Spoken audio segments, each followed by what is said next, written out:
What did Jesus mean when he said that this gospel of the kingdom shall be preached in all the world? What did Jesus mean by this gospel? As you study the scriptures and we research, we find out that the gospel should never change. The gospel that was delivered in the first century should be the same gospel that we're preaching today.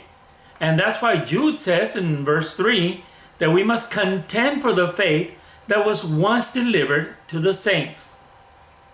What am I saying to you, my viewer? I'm saying that there is religions and denominations who claim to be preaching the true gospel and claim to be the true religion or the best denomination, when in reality they are not, because they have changed the gospel and they have done exactly the opposite of what Jesus commanded.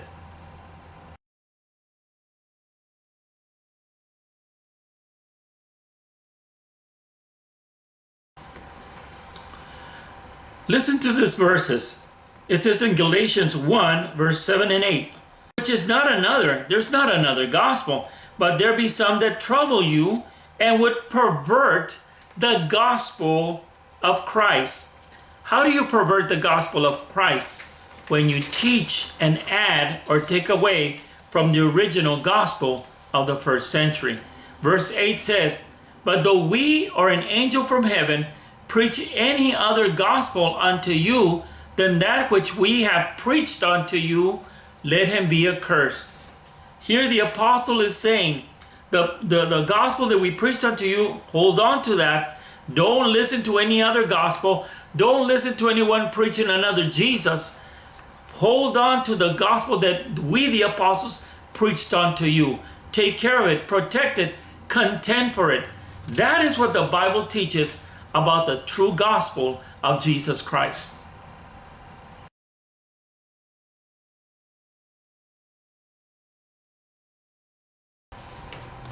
Revelation 14:6 says, and I saw another angel fly in the midst of heaven, having the everlasting gospel to preach unto them that dwell on the earth, and to every nation and kindred and tongue and people. What does the Bible mean by the everlasting gospel? The everlasting gospel means that it is a gospel that will not change. From the first time it was delivered in the first century until the end of time, until the gospel is preached throughout the world and so forth, the gospel will remain the same. You cannot add or take away from the gospel. You cannot teach progressive revelation or historical revelation and change the gospel of Jesus Christ. It is better to stay with the gospel of the first century and really study this wonderful, sound doctrine on which the foundation is Jesus Christ. No other foundation can any man lay than that is already laid, which is Jesus Christ. Jesus Christ is the foundation of the church, and his gospel, his words, are the ones that we need to heed to in order to stay in the will of God.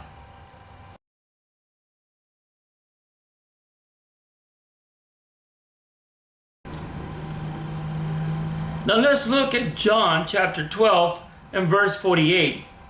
Jesus speaking in red letter edition, he that rejecteth me and receiveth not my words has one that judges him.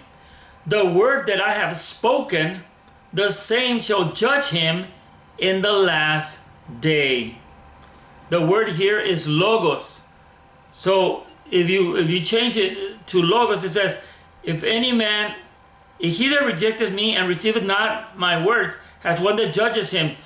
The logos that I have spoken, the same shall judge him in the last day. Here God warns us, or Jesus Christ warns us, that we must heed to the teachings of the gospel and the gospel only. If we do not hear his words and obey them, put them to practice, then we will be judged by those same words. We will be judged by the same gospel of the first century.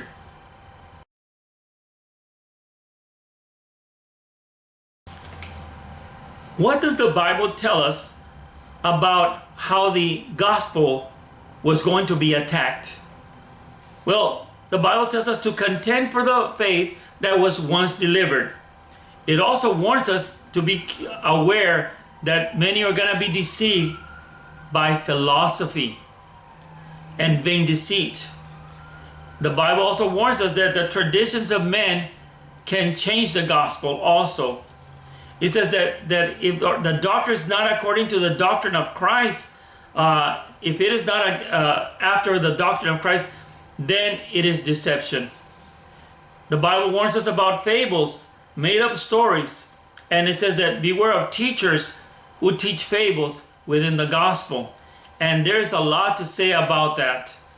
Then we also have the Bible warning us about Jewish fables, to be aware not to accept Jewish fables.